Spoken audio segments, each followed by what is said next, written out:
Hi friends, అందరికీ నమస్కారం. ఆంధ్రప్రదేశ్ వ్యాప్తంగా భారీ నుంచి అతి భారీ వర్షాలు పడుతున్న నేపథ్యంలో వాతావరణ శాఖ అధికారులతో పాటు జిల్లా కలెక్టర్లు అలాగే విద్యాశాఖ అధికారులు విద్యార్థులకు సంబంధించిన సెలవులనేది ప్రకటించడం జరిగింది.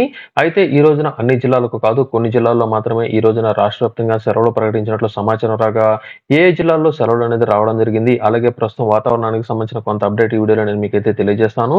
ఇలాంటి తాజా అప్డేట్స్ కోసం మీరు వెంటనే viral voice YouTube channel subscribe చేయండి. అలాగే ఈ యొక్క వీడియోను లైక్ చేయడం మాత్రం మర్చిపోవద్దు.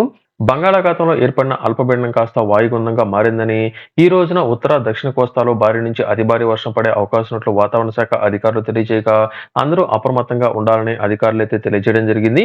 ఇందులో భాగంగా ఈ యొక్క వాయుగుండం ప్రభావంతో పలు జిల్లాల్లో భారీ వర్షపాతం నమోదయ్యే అవకాశం ఉన్న నేపథ్యంలో అల్లూరి సీతారామరాజు, విజయనగరం, కృష్ణా, తూర్పుగోదావరి, అంబేద్కర్ కోనసీమ, కాకినాడ, పశ్చిమ గోదావరి, ఏలూరు జిల్లాల్లో స్కూళ్లకు, కాలేజీలకు ఈ రోజున సెలవులైతే ప్రకటించినట్లు కలెక్టర్ అయితే తెలియజేయడం జరిగింది.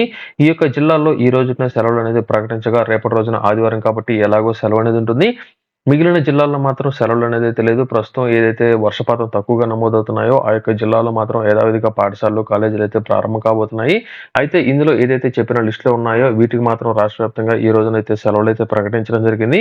తప్పనిసరిగా అందరూ జాగ్రత్తగా ఉండాలని, ముఖ్యంగా అన్నదాత అంటే రైతులు ఎవరైతే ఉన్నారో అటువంటి వారందరూ తగిన జాగ్రత్తలు తీసుకుని పంట నష్టం జరగకుండా చూసుకోవాలని అధికారులు అయితే తెలియజేశారు.